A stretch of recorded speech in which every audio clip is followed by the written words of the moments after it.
안녕하세요. 일주일간 잘 지내셨습니까? 네.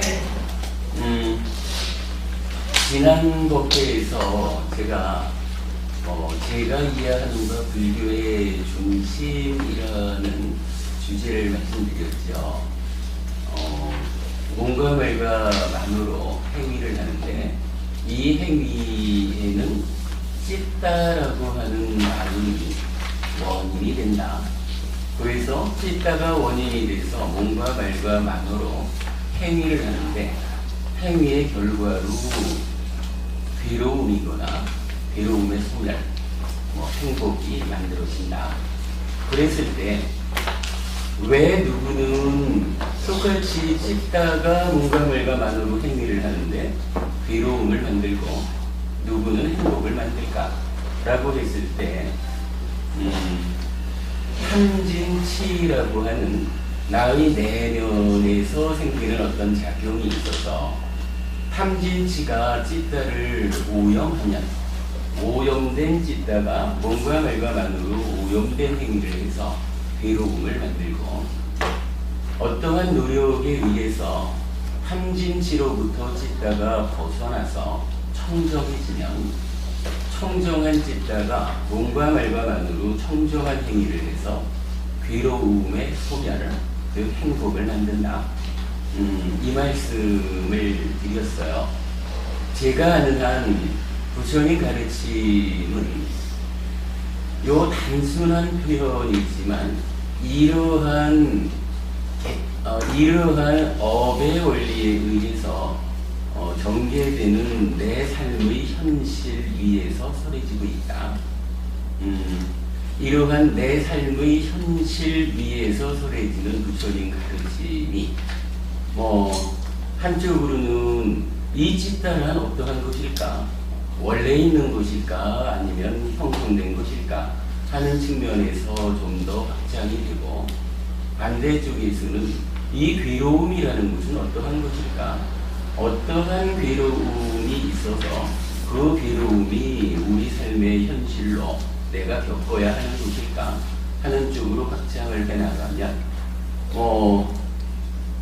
우리 마음의 전개 과정이다 라고 말할 수도 있고 아니면 마음이 몸과 더불어 세상을 만나는 우리가 살아간다라고 하는 이야기가 될 것이다. 이 이야기를 잘 정리하면 불교 교리의 핵심이라고 할 수 있는 12연기가 이러한 이야기 위에서 발전된다. 그리고 부처님 가르침은 단 하나도 우리 삶의 현실, 내가 살아가는 가운데 왜 괴로움을 겪어야 하느냐, 이 주제를 벗어나 있지 않다라고 하는 이야기를 말씀을 드렸습니다. 지난주 수업한 이야기를 좀 더 보완해서 글로 적어가지고 우리 홈페이지, 그러니까 한국테라와다 불교 교단 홈페이지에 미디어 법문란에 제가 설법하는 동영상하고 같이 그 문서를 올려놨습니다. 근데 제가 우리 홈페이지를 활용해서 하는 일이 조금 미숙해서 해피법당 제가 운영하는 네이버 카페죠. 제 카페에 동영상하고 글을 올리고 홈페이지에서 연결을 시켜드렸습니다. 그러니까 여러분 홈페이지에 오셔서 저희 카페 쪽으로 찾아오시면 제가 연결해드린, 정리해드린 글을 인쇄하실 수가 있습니다. 그렇게 하셔서 참고하시면 되겠고요. 오늘은 좀 재미있는 이야기를 한번 하려고 그래요. 이런 이야기죠. 살다 보면 어떠한 사건이 생기게 마련이죠. 하나의 사건이 생겼다라고 하면 왜 이러한 사건이 생겼을까 하는 이야기를 이런 식으로 따져보죠. 누가, 언제, 어디서, 무엇을, 어떻게, 왜 라고 해서 요거 육하원칙 이렇게 말하죠. 여러분도 그렇고 저도 그렇고 이제 부처님을 만나서 부처님을 스승으로 그 가르침에 의지해서 행복해지자 하는 일을 함께 하고 있습니다. 그러다 보면 우리의 삶에 괴로움이라고 하는 사건이 생겨나요. 이 괴로움이라는 사건에 대해서 부처님은 어떻게 설명을 해주셨을까 하는 이야기를 오늘 여러분께 2장짜리 교재를 나눠드렸습니다. 제목이 육하원칙으로 이해하는 불교 이렇게 했거든요. 이 이야기를 시간 되는 데까지 좀 압축해서 전달해 드리도록 하겠습니다. 본 주제를 시작하기 전에 한 가지 이야기를 좀 해보려고 합니다. 여러분 중에 혹시 할머니 계세요? 네. 할머니이신 분? 할머니 두 사람. 애기. 그렇죠. 애기가 있으면 할머니죠. 두 분 밖에, 세 분, 네 분. 할아버지는 계셔요? 할아버지. 할아버지시겠죠. 어쩌면 머지않아 몇 년이 지나지 않아서 저도 출가 전에 만들어 놓은 제 아이가 결혼해서 아기를 낳게 되면 세간의 인연으로 보면 저도 할아버지 될 건데요. 누구나 살다 보면 할아버지가 되든 할머니가 되든 이 과정을 피할 수는 없을 거예요. 사실 출가할 사람 아니고 제가의 삶을 살아가면서 나이가 충분히 들었는데도 할머니가 되지 못했다, 할아버지가 되지 못했다 하면 그것도 좀 곤란할 거예요. 어머님은 아직 나이가 덜 되셨나봐. 11달 되면 아, 그러시네요. 얼마 전에 저하고 같이 공부하는 법부님이 계시는데, 저는 사실 이 법부님이 그 해피설법회를 유지해 주셨다 이런 말을 써요. 왜 그 법부님이 해피설법회를 유지해 주셨다라고 말하냐 하면, 상당히 오랜 시간을 저하고 1대1로 법회를 하셨어요. 그러니까 해피스님 법회를 하겠다라고 해도 아무도 공부하러 와주지를 않아서, 그런데 그 현정법부라고 불리우는 우리 현정법부님이 그냥 혼자서 오시는 거예요. 그러면 이 법부님이 안 계시면 아무리 제가 어찌어찌 이야기를 해도 들어주는 사람이 아무도 없는데 법회하자고는 못하겠죠. 그러니까 그 법부님이 법회 자리에 참석해 주셨기 때문에 해피설법회가 끊어지지 않고 개최가 되어 왔던 거예요. 그러니까 제 입장에서는 법회를 유지시켜 주신 분이죠. 그런데 얼마 전에 이분이 할머니가 되셨어요. 그래서 우리 카페하고 페이스북에다가 해피설법회를 유지해 주신 현정법부님이 할머니가 되셨습니다, 축하합니다, 이렇게 좀 올려놨었는데, 지난주 법회를 마치고 이렇게 말씀 중에 저한테 한 가지를 질문을 하시는 거예요. 어떡할까요, 스님? 이러셔요. 그러니까 이제 요점인 줄 그거예요. 저도 그렇게 말을 한 거죠. 법부님 말씀 보니 이제 할머니 되신 김에 할머니 너는 어떻게 잘하는가? 그거 물어보시려는 거죠. 그랬더니 그렇다는 거예요. 그래서 저는 한마디로 대답을 했어요. 할머니 역할을, 할머니 노릇을 가장 잘하는 방법이 무엇일까? 저기 법부님, 이렇게 제가 아직까지 이름을 다 몰라서 앞에 계신 법부님요, 좀 전에 할머니라고 하셨는데, 할머니 역할을 잘하는 가장 좋은 방법이 뭘까요? 첫 번째 방법이라 할까? 어떻게 하면 할머니 노릇을 잘할까? 그건 하셨을 거 아니에요? 그냥 제가 만약에 물면은 그냥 왜 우는지 그냥 같은 말로 이러고 하고 있어요. 그러시구나. 그렇죠. 아이와 같은 마음이 되어야 아이 입장에서 아이의 아픔을 돌봐주게 되죠. 근데 저는 현종보부님한테 그렇게 말씀드렸어요. 보부님, 며느님한테 잘하십시오. 뭐 이제 우리 세상이 갈수록 좀 어려워지다 보니까 결손 가정 좀 많아지잖아요. 아이들 입장에서는 사실 가장 어려운 일이 엄마 아빠가 함께 살지, 함께 살아주지 않는 거. 그죠? 우리가 아무리 우리 손주를 위해서 무언가 많은 일을 해준다 해도 사실 아이들한테 가장 큰 선물은 엄마 아빠와 같이 사는 거거든. 그런데 이게 할머니가 돼서 뭐 며느리가 됐든 사위가 됐든 이 관계에 부부 간의 갈등이 만들어지면 요게 조금 잘못 가다 보면 우리 같이 못 삽니다 이래가지고 사실 생겨나는 현상은 아들 며느리 이혼하는 거거든요. 그런데 거기에서 2차적으로 무슨 일이 생기냐 하면 저 눈에 넣어도 아프지 않을 것 같은 내 손주 새끼가 엄마 아빠랑 같이 살지 못하는 그런 일이 생기거든요. 이거 우리 손주 잘되게 해달라고 어디 가서 빌고 우리 손주 잘되게 하려고 맨날 찾아다니면서 유치원도 데리고 다니고 뭐 어찌하고 하는 게 할머니나 할아버지가 할 수 있는 아주 중요한 일이지요.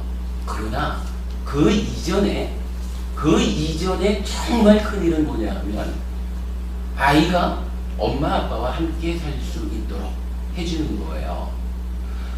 물론 뭐 어차피 무상하다, 조건 지어졌다, 연기하는 것이다 이러니까 다양한 조건들에 의해서 경우에 따라서는 아이가 엄마 아빠와 같이 살지 못할 수가 있어요.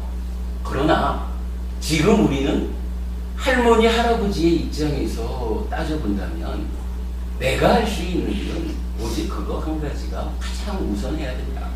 최소한 시어머니 보기 싫어가지고 내 이혼하겠어, 시아버지 보기 싫어가지고 못 살겠어, 요런 말 나오지 않도록 정말로 저 이쁜 손주 새끼 사랑하는 그 마음을 손주한테 직접 주기에 앞서가지고 주로 며느리가 되겠죠.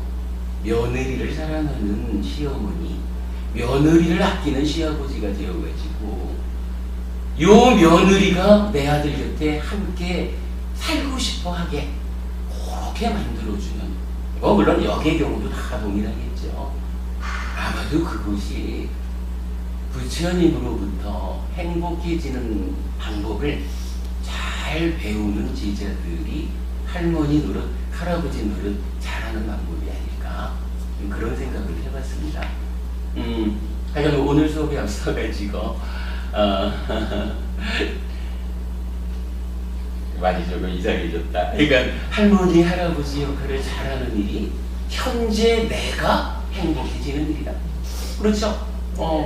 눈에 넣어도 아프지 않을 것 같은 조손주 새끼가 행복하게 살 수 있는 토대를 내가 만들어준다면, 또 그 토대라는 것이 다른 일도 아니고 내 새끼, 내 아들, 내 며느리, 내 딸, 내 사위, 요 둘이 행복하게 살 수 있도록 내가 어떤 역할을 하는 일이라면 뭐 지금 나의 삶을 가장 행복하게 만드는 최선의 방법이겠죠.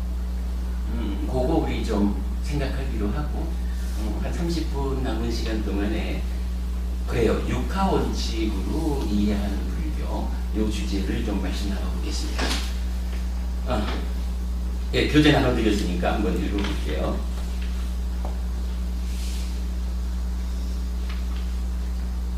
오치온으로의 자기 존재가 나인 줄 알고 3세에 걸쳐 삼천대천 세계를 무대로 행위가 가지는 화와 보의 법칙성에 적용받으며 살아갑니다.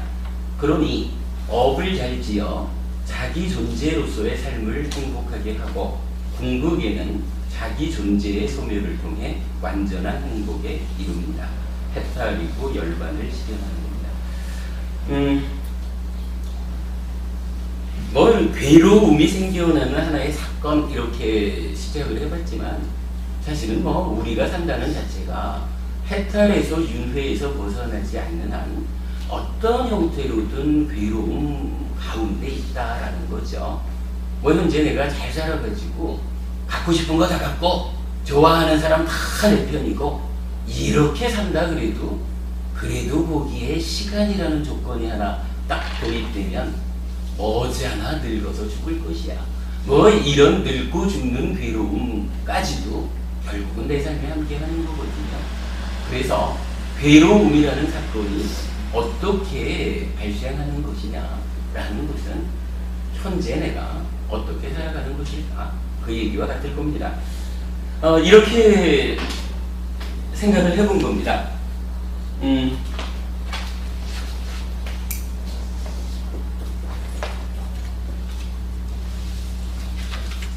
괴롭다라고 하는 사건이 있는데 누가 괴로운가? 누가 괴로워요? 그죠? 내가 괴롭죠? 첫째로 누가라고 하는 질문에서는 뭐 당연히 본인 나죠. 내가 괴로운 거예요. 그런데 이 나는 무엇일까요? 어떤 상태를 나 이렇게 부르나요? 그렇죠. 이게 이제 표현을 하자면 뭐 힌두교 부처님 당시로는 브라만교가 되겠죠. 브라만교에서는 창조주 하나님 브라흐마가 있어서 세상을 창조하고 창조된 것들 피조물이죠. 피조물이 너무 이뻐가지고 창조주 하나님 브라흐마가 자기 몸을 피조물 숫자대로 나눠요. 그래서 피조물 안으로 들어가. 그러니까 존재하는 모든 것, 창조주가 창조한 모든 거죠. 그 안에는 신의 분신으로서의 내가 있어요. 그러니까 힌두교식으로 말하자면 누가 살고 누가 괴롭습니까? 라고 말한다면 그 주체가 신의 분신.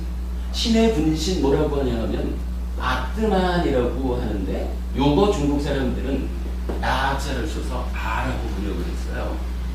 요 아라는 말이 있는데 그러니까 이 아라고 하는 존재는 신의 분신, 뭐 손오공처럼 머리카락 뽑아서 후 해가지고 만들어낸 이런 헛개비 같은 분신도 아니고 창조주 하나님이 스스로 자기 몸을 쪼개서 들어갔기 때문에 신의 알갱이 하나가 있는 거예요. 신 자체가 있어요. 그래서 힌두교식으로 이해를 하자면 누가? 나란 누굽니까? 라면 아트만 신의 분신으로서의 원래 있는 존재, 본질적인 존재, 고정불변의 실체 이렇게 말을 하게 되는데 부처님은 깨달음의 눈으로 보고 나니까 사실은 그거 아닙니다. 이 아트만 창조주 하나님 브라흐마 이거 사실 아닙니다. 이렇게 말하거든요. 그리고 부처님은 누가 괴롭습니까? 본인이 괴롭습니다. 예, 내가 괴롭죠. 그러면 이 나라고 하는 이 존재는 무엇입니까? 이렇게 신의 분신이고 아니라면 여러분 교재 한 페이지를 넘겨보세요. 두 번째 페이지.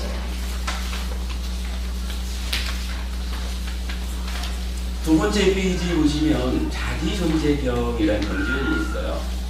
도반사리부터요. 자기존재라고 합니다. 도반이요. 도대체 어떤 것이 자기존재입니까?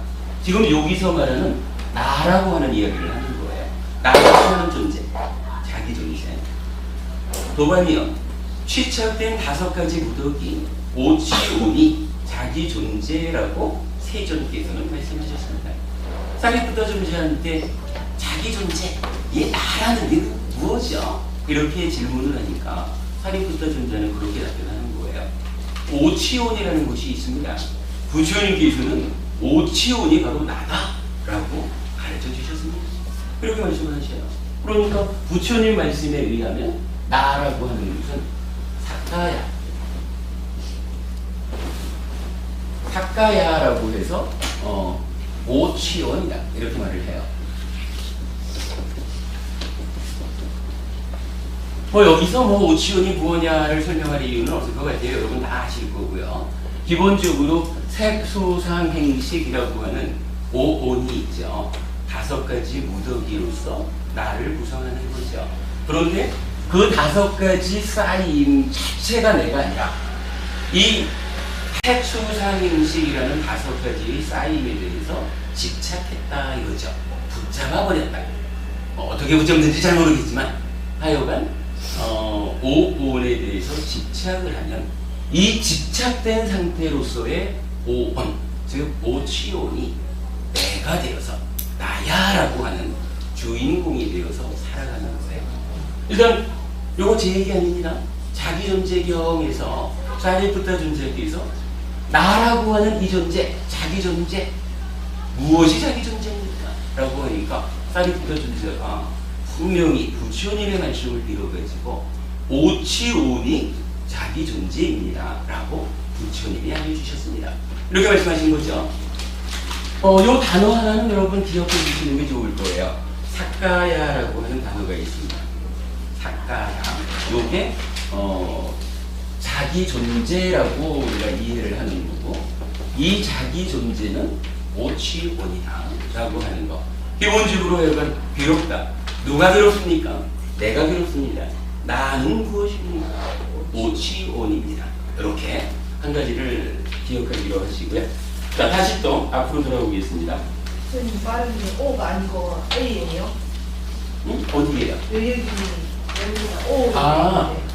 그거는 사카야라고 하는 네. 단어에 네. 주격으로 변화를 하면 사카요 이렇게 돼요. 그러니까 원 단어는 사카야고, 예, 예. 그러니까 주격, 예. 나, 뭔가 은는 이가 요거죠. 예. 그 다음에 이제 이거 우리 육하원칙으로 이해해보자 그랬습니다. 누가? 그래서 오치온인 내가 이렇게 알았습니다. 그 다음에는 언제 이 얘기를 알아봐야겠죠. 언제 그랬어요. 자, 오치온인 내가 세상을 살아가는데 언제 살죠? 지금 살죠. 그런데 지금 산다라고 하는 요게 한순간으로 머물지는 않죠. 지금 이 순간이라고 하는 이 시간이 사실은 과거에도 이 순간들이 있었고 지금도 있고 앞으로도 있게 되겠죠. 요거를 어떻게 말하나? 지금은 현재라고 말하고 옛날에 있었던 지나온 그 순간들은 과거 이렇게 말하는 거고 앞으로 올 그 순간들은 미래라고 말하는데 이게 지금 이 순간이라는 현재의 연속선상에 있죠. 그러면 이렇게 지금 이 순간이 과거로부터 와서 미래로부터 가는데 이러한 오치온인 내가 살아간다라고 하는 이 언제의 이야기, 즉 시간적인 측면에서의 나의 삶, 이것은 얼마나 사는 것일까? 라고 볼 때 이거를 기본적으로 이건 우리가 말하지 않아도 알죠. 지금 한평생 사는 요거를 금생 이렇게 말하죠. 그런가 하면 우리가 다 아는 대로 몸은 100년 살면 죽지만 마음이라는 것은 몸 따라 죽지 않죠. 그래서 이 몸 이전의 몸으로 살다가 그 몸이 죽으면 그 몸과 함께 하던 마음이 몸 따라 죽지 못하고 지금 나를 낳아주신 엄마 뱃속으로 마음이 들어오는 거죠. 그래서 이제 또 100년짜리 금생이 생겨나죠. 그러다가 우리가 앞으로 몇십 년 정도 살다 보면 우리의 지금 생도 이 몸도 죽겠죠. 그러면 이 몸이 죽으면 지금 나인 줄 아는 요 마음도 몸 따라 죽지 못하죠. 그러니까 또 다시 새로운 엄마의 뱃속에 들어가서 태어나야 되겠죠. 그렇게 말하면 금생 이전은 전생 이렇게 말하고 금생 이후는 내생 이렇게 말하는 거죠. 그래서 요거를 삼생 이렇게 말하죠. 그러는데 그렇게 보는데 이 얘기예요. 오치온인 내가 전생, 금생, 내생의 3세에 걸쳐서 살아가죠. 그 가운데 괴로움을 겪죠. 한 가지 여기서는 짚어보고 싶어요. 내가 전생부터 전생을 살았다라고 하는데 이 전생은 몇 번이나 있었을까요? 김청보부님, 제가 몇 안 되는 이름을 아는 청보부님. 경전으로 제가 알기로는 수 없는 생을 살았다라고 들어서 알고 있습니다. 그냥 수 없는 이렇게 하긴 그게 답이죠. 사실은 이제 그 부분을 부처님은 어떻게 알려주시느냐 하면 우리 뒷장 한번 좀 볼게요. 뒷장에 보면 풀과 나무경이라는 경전이 있어요. 사실은 지금 이 질문에 대한 답을 줘요. 쌍유타 니카야의 한 가지 주제거든요. 시작을 알지 못한 상유타예요. 56개의 주제 중에 하나가 시작을 알지 못한다라는 것을 주제로 해요. 자, 이 경전 보면 비구들이요, 그 시작을 알 수 없는 것이 바로 윤회다. 무명에 덮이고 가래에 묶여서 시달리고 윤회하는 중생들에게 윤회의 처음 시작점은 결코 드러나지 않는다. 이 얘기죠. 김청부부님 말씀하신 대로 이거 모르는 거죠. 수 없어요. 그 수 없다라고 하는 것을 부처님은 어떻게 설명하냐면 요 오치온이라는 요 자기 존재가 어떤 존재냐 하면 오온에 대해서 집착했다라고 하는 집착된 상태예요. 요 집착이라는 것이 무엇입니까? 라고 따지고 들어가 보면 집착을 일으키는 과정에서 무명이라고 하는 것과 가래라고 하는 것이 있어요. 무명과 가래. 요거 이건 그냥 쉽게 이해하자면 우리가 지난주에 공부했지만 찌따라고 하는 요 마음을 오염시키는 오염원이 있었죠. 그래서 탐진치라고 하는 오염원이 있는데 이 탐진치라는 오염원의 발생 과정에서 가장 밑바닥에 있는 번뇌라는 게 있고 그 번뇌 때문에 생겨난 왜곡된 알물, 무명 이렇게 불러요. 뒤에 공부하기로 하자고요. 그런가 하면 찌따라고 하는 요 마음이 탐진치의 오염이 돼요. 오염된 요 상태를 가래라고 불러요. 그러면 그런 우리의 삶의 과정을 설명하는 데서 나타나는 무명과 가래라는 것이 가려버리는 거예요. 내가 얼마나 살았을까? 윤회가 시작되었다라고 하는 말 달리 말하면 지금 내가 사는데 전생으로부터 왔고 다음 생으로 가야 되고 그러면 전생에서도 또 그 전생에서 왔을 거고 이래 해가지고 언젠가 시작하는 자리가 있어서 이때부터 반복적으로 태어났을 거예요. 요걸 윤회라고 할 건데 이제 지금 내가 요 시작한 상태가 언제지? 라고 찾아보려고 하면 요게 그저 100번, 200번 요렇게 살아온 게 아니라 가지고 너무나 오랜 세월을 우리가 살아오다 보니까 잘 보이지 않는다는 거예요. 잘 보이지 않는 이유가 뭐냐 하면 우리가 살아가는 삶의 과정에 이런 오염원으로서의 무명과 오염된 내 마음이라고 하는 가래 요것이 시작점을 보아가는데 방해를 한다. 이런 얘기거든요. 방해를 해요. 그래서 시작점이 알려지지 않아요. 그렇다면 우리는 오치온인 나는 언제 얼마나 사는 것일까? 라고 말한다면 한 측면에서는 언제 시작했는지 모를 정도로 오랫동안 살아왔어요. 그렇다면 앞으로 이제 얼마나 더 내가 살아야 될까요? 분명히 지금 살다가 공부를 완성하지 못하고 죽으면 또 태어나야 되죠. 다음 생에 또 공부를 완성하지 못하면 또 태어나야 되겠죠. 언제까지 태어나야 될까요? 참고분이 언제까지 태어나야 될까요? 하나님에서 그렇죠. 바로 이거예요.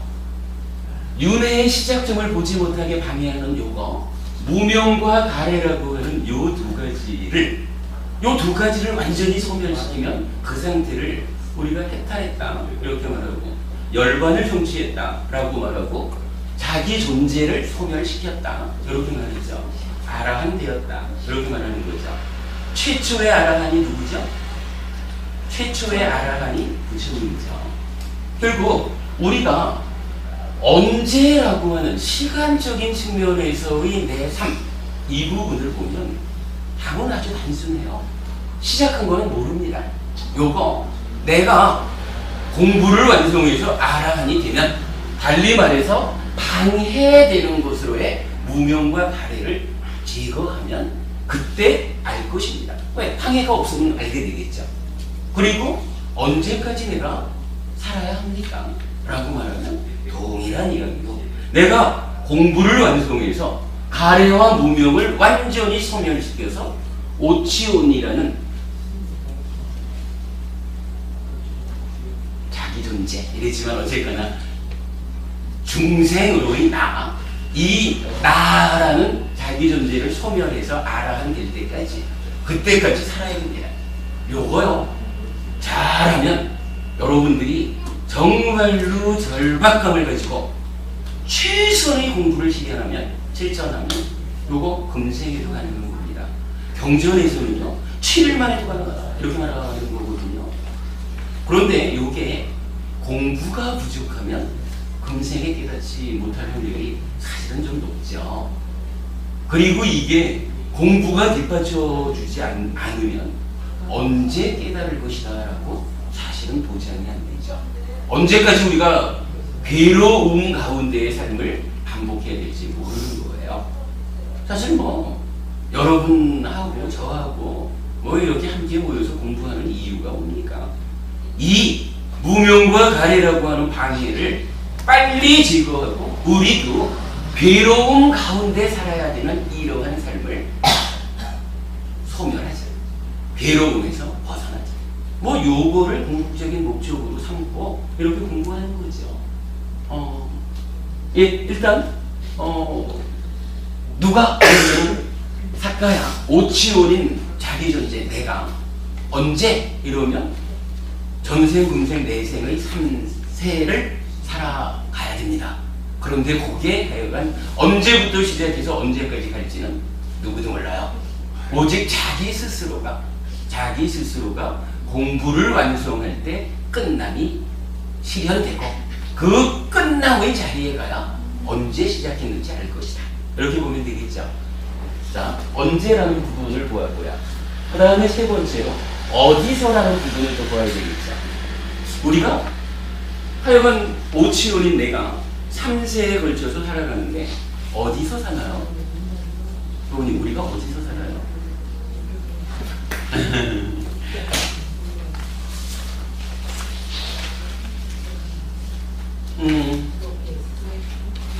그렇죠. 아니에요. 그 말씀 틀려요. 우리가 삼천대천 세계로 치면은 되겠지만 중생이잖아. 그러니까 그 말씀이 틀렸다는 거라. 이게요. 하여간 사카야 오치온이 사는데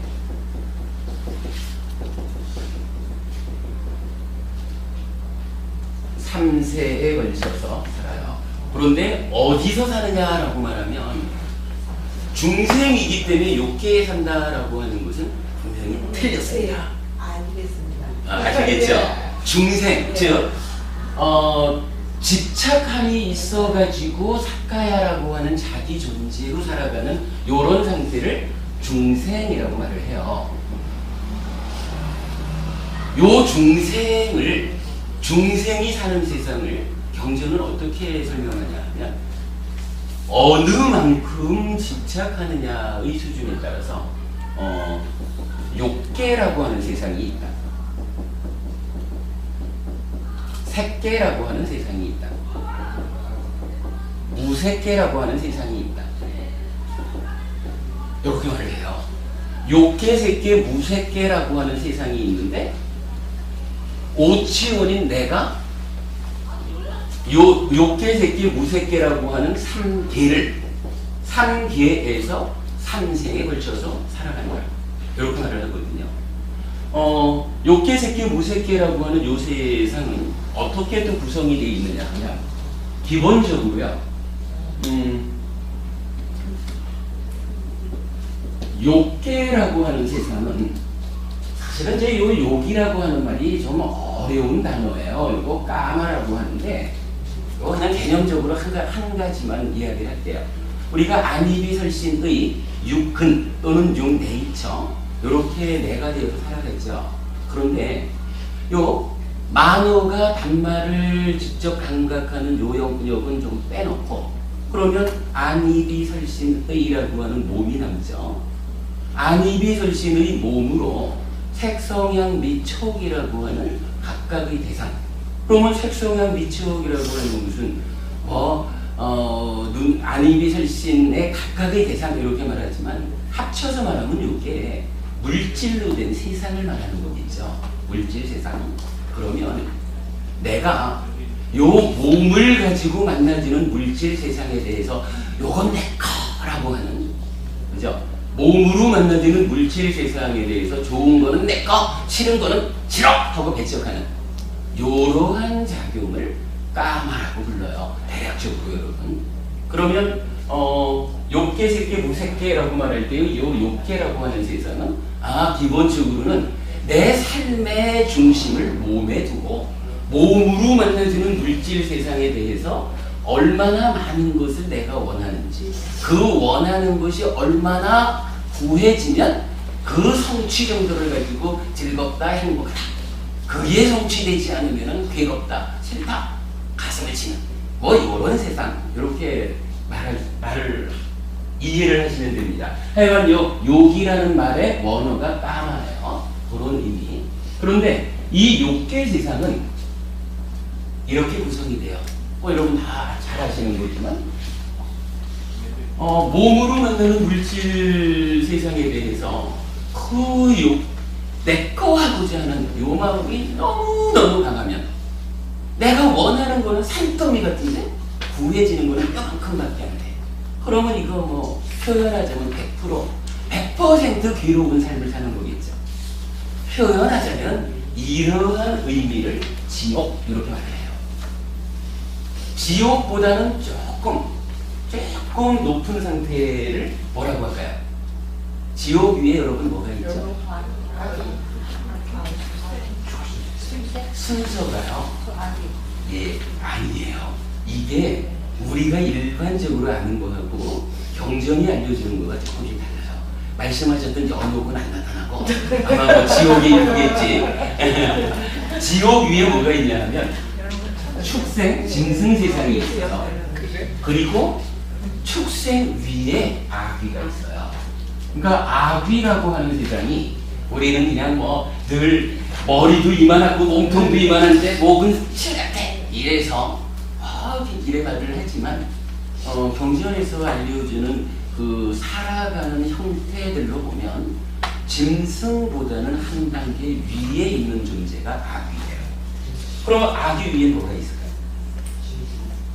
혹시 여러분 아귀 위에 뭐가 있을까요?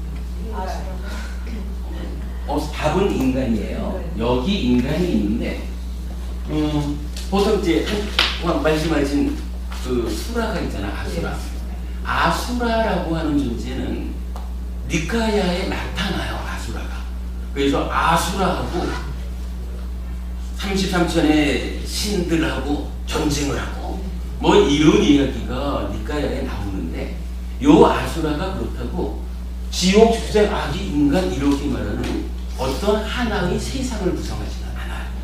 그래서 욕계라고 하는 세상은 지옥, 축생, 아기, 인간 그리고 그 위에 하늘, 천상이라고 불리는 세상이 있어요. 이렇게 5가지로 구성이 되거든요.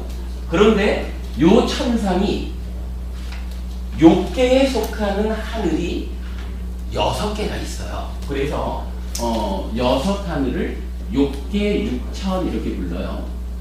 시간이 다 돼가지고 자세히 말씀은 안 드릴게요. 우리 지난번 나눠드린 그 마음 특강 교재 같은 데도 이런 내용은 전체적으로 나오니까 참고하시고 하시고요. 일단 세상을 욕계, 색계, 무색계, 삼계라고 말을 하는데 그 중에 욕계만을 보면 지옥, 축생, 악이, 인간, 천상 이래서 욕계에 속하는 6하늘 이렇게 나타나요. 그리고 나면 이제 요 욕계는 여기 쓰일 의미가 없죠. 요 욕계가 무엇냐 하는 것을 이렇게 정리해 봤으니까. 그리고 나면 색계, 무색계는 이 천상에 속하는 거예요. 그러니까 천상이 무엇냐라고 하면 욕계, 육천하고 그러니까 욕계에 속하는 6하늘하고 색계라고 하는 세상, 무색계라고 하는 세상, 요것을 합해가지고 천상 이렇게 말을 해요. 그러면 이게 뭔가요? 아, 우리가 살아가면서 나쁜 짓을 많이 하면 업인과보 이렇게 아시죠 여러분? 업이 가지는 과와 보의 법칙성, 이러한 어떤 그 삶의 원리, 이것 때문에 악한 행위를 많이 하면 저 밑으로 나쁜 세상으로 윤회하게 되죠. 그런가 하면 착한 일을 많이 하게 되면 인간으로 태어나거나 아니면 하늘로 올라가는 이러한 삶을 반복하게 되겠죠. 뭐 요거 다 합해가지고 3계에서 우리가 윤회한다 이렇게 말하는 거죠.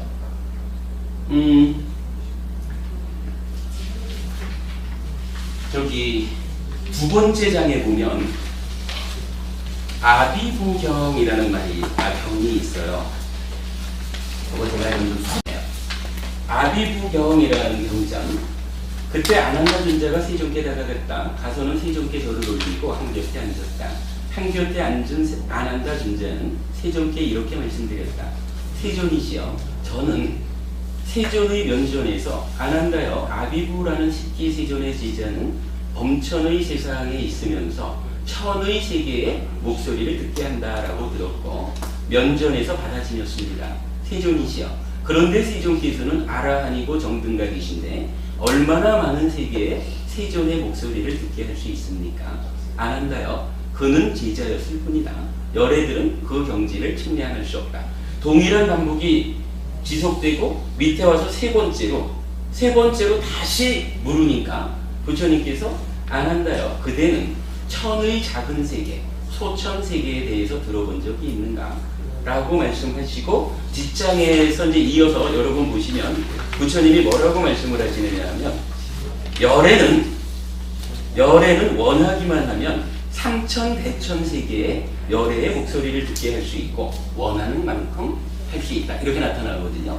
여기서 이제 중요한 이야기 하나를 하면서 말씀드릴게요. 자, 여러분, 욕계, 색계, 무색계라고 하는 세상이 있죠. 네, 스님 이제 마칠 거예요. 시간 된 줄 알아요. 마칠게요. 이거 욕계, 색계, 무색계라고 하는 지옥에서부터 천상까지로 이어지는 요 전체를 하나의 세계라고 말하는 거예요. 하나의 세계. 그리고는 아비부라고 하는 십기 부처님의 제자를 말하면서 아비부라고 하는 제자는 이 세계가 1000개가 있는, 그러니까 아비부라는 제자는 딱 마음을 먹으면 그 목소리를 욕계, 색계, 무색계라고 하는 이 세계가 1000개에 걸쳐 있는 그 1000개의 세계의 목소리를 듣게 할 수 있다 이렇게 말하는 거예요. 그리고는 이 1000개짜리 세계를 소천세계 이렇게 불러요. 그러니까 작은 천의 세계다. 그런데 요 1000개짜리가 또 1000개가 모여 있으면 1000의 제곱이 되죠. 요거 중천세계 이러거든요. 그러면 요거 100만 개의 세계가 있는 거예요. 그리고 요거를 다시 1000개가 모이면 대천세계가 되는데, 그러면 1000의 세제곱에 대해서 10억 개의 세계가 있는 거예요. 요 10억 개의 세계가 모여있는 대천세계를 1000의 세제곱이다라고 해서 세계의 천, 3000 대천세계라고 불러요. 그리고는 요 3000 대천이니까 10의 3승은 10억, 욕계, 색계, 무색계라고 하는 이 세계가 10억 개나 모여있는 요러한 세계를 3000 대천세계라고 부르면서 니카야에 나타나는 가장 큰 규모의 세계가 삼천대천세계라. 요게 바로 요 아비부경에서 부처님이 나는 10억 개나 되는 세계, 삼천대천세계의 부처님은 목소리를 들리게 할 수 있다. 광명을 쓰실 수 있다. 이렇게 말씀하시거든요. 뭐 그 이상은 잘 모르겠는데 이렇게 보면 우리 부처님의 그 영향력이 미치는, 이렇게 말할까요? 하여간 알려져 있는 가장 넓은 세계의 규모를 보면 우리가 이해할 수 있는 거로는 이제 삼천대천세계인 거라. 그러면 오치온인 내가 3세에 걸쳐서 사는데 어디를 사느냐 하면 일단 알려진 거로는 삼천대천세계.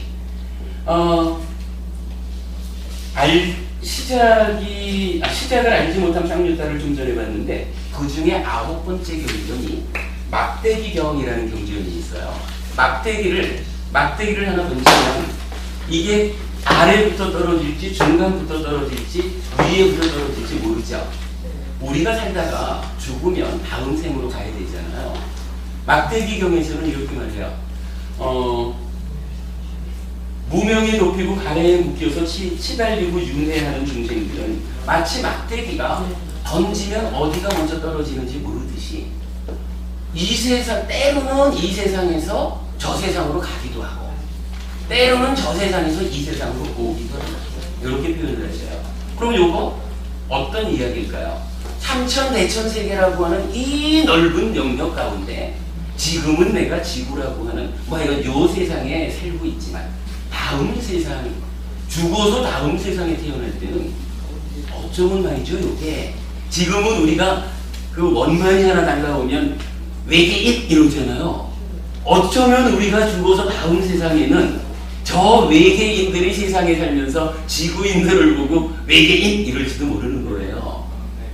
삼천대천세계가 경전에서 알려진 세계의 규모라. 뭐 그렇다면 이건 우리 대략적으로 우리의 삶이 어떻습니까? 라고 하면 오치온인 내가 3세에 걸쳐서 삼천대천세계를 시간적인 영역으로의 3세, 공간적인 영역으로의 삼천대천세계 여기를 살아가고 있다. 이렇게 말할 수 있겠죠. 나머지 이제 업을 지으면서 사는데 퇴보하는 삶은 업을 짓는데 탐진치가 있으면 퇴보한다. 이런 이야기. 공덕행을 지으면 향사하는 삶을 살 것이다. 완성된 삶이라는 것은 오치온에서 취를 떼어내고 존재를 소멸해서 성취되는 해탈 열반의 세상이다. 그런 부분을 이제 갈리아티 밑에 적어드렸는데 요거 제가 요 내용을 좀 글로 적어가지고 다시 이렇게 올려놓겠습니다. 그래서 우리 홈페이지로 연결해 드릴 테니까 오셔가지고 글을 읽어보시는 걸로 하고요. 서둘렀는데도 5분을 늦었네. 제가 다음 주에는요 이런 이야기를 하나 하겠습니다. 옛날에 어떤 거부님이 예를 들어서 도교 같은 데는 불로장생법 이래가지고 건강해지는 법, 행복해지는 법 이런 방법이 있잖아요. 불교에는 불로장생법 같은 그런 거 없습니까? 이런 질문을 하신 적이 있어서 제가 답변을 있습니다. 불교에는 3단계로 이루어진 행복의 공식이 있습니다. 부처님이 행복해지는 방법을 3단계로 알려주셨는데 그 알려주신 방법대로 살면 불로장생 정도가 아니고 우리가 향상의 향상을 거듭해서 괴로움 지로 행복 100 이런 완성된 삶을 실현할 수 있는 아무튼 3단계로 이루어진 행복의 공식이 있습니다. 라고 답변해 드린 적이 있는데 다음 주에는 그 얘기 좀 해드리겠습니다. 시간을 늦어서 초과해서 미안하고요. 마치겠습니다. 스님께 상대드리겠습니다.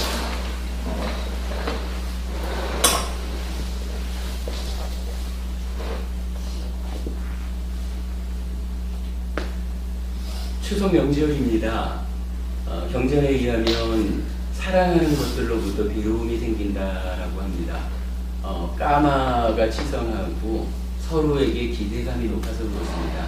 여러분 공부하는 현명한 글자로서 명절에 사랑하는 사람들을 만났을 때 까마, 우리 욕계라고 할 때 말한 까마죠. 그 까마 또는 이 사랑하는 사람들에 대한 너무 높은 기대, 요것을 원인으로 사랑하는 사람들 간의 괴로움을 만들지 않도록 행복하게 명절을 보내시고 명절 다음 주 다시 만나도록 하겠습니다.